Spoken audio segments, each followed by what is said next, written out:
Hello friends, I'm Patty Fong-Edwards.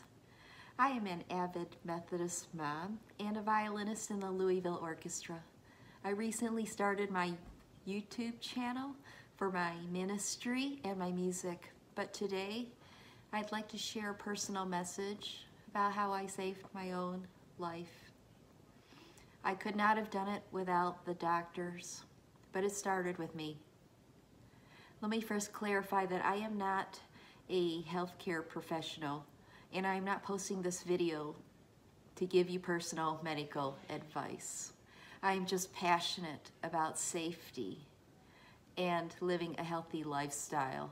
I hope by sharing my personal experiences, I could help others do the same. 5 weeks ago, I felt off for my shingles vaccine, but by 8:30 that night, something felt very wrong and different. I had just gotten off the phone with my son's teacher, and suddenly I felt this horrible pain in my throat, similar to when you swallow a pill that's too big and it hits you the wrong way, except I wasn't swallowing anything and it came out of nowhere. I thought maybe I was coming down with something, so I took a hot shower and then started to make my dinner, during which the pain came back. Only this time it traveled down my neck and into my chest area. I also had a floating sensation and I felt flushed, similar to when I'm behind on my meals. So I took a sip of water and a bite of banana and I popped an aspirin and sat down. But then the pain had traveled through my whole neck and into my lower jaw and my lower teeth and even the inside of my left ear. I was also feeling nauseous. I had never experienced this combination of symptoms before, and I felt lousy and strange. I knew that this feeling was not going to let up.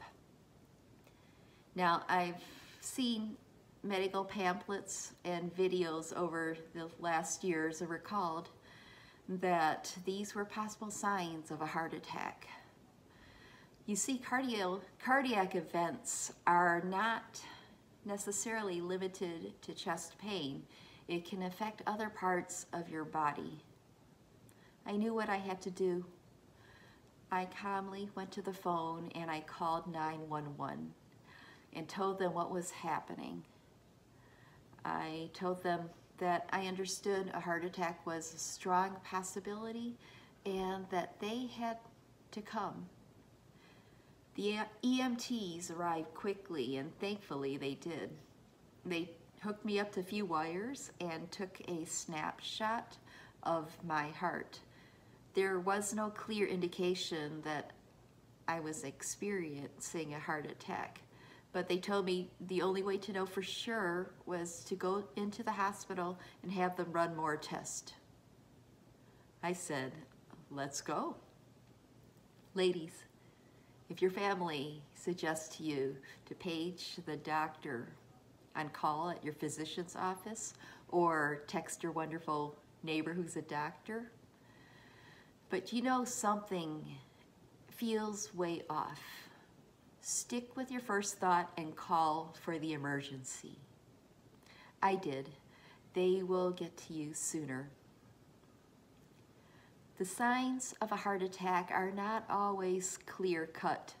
A person experiencing a heart attack may not have all the symptoms on the checklist. Certain ones may be more common with women. My symptoms were related to my heart, but I did not experience pain in my arms or back, nor did I experience dizziness. No two heart attacks are the same. Again, I'm not a medical professional. So ask your doctor for a handout with this information. Start with your doctor, but you can also find general guidelines from the Mayo Clinic and the American Heart Association. According to the Mayo Clinic, the more symptoms you have, the greater the chance that you're having a heart attack. I know firsthand how important it is to recognize the signs, learn them from reliable sources, and get help quickly if you think this is happening to you.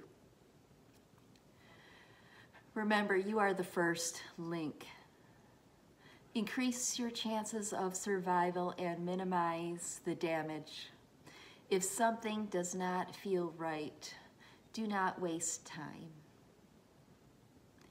What else should you do? Glad you asked. Do everything in your power to live a healthy lifestyle. Keep up with your doctor appointments. Follow their recommendations and take your medications consistently as prescribed. High cholesterol and heart disease run in my family. I've been prescribed a statin ever since my early 40s, and I have my own cardiologist.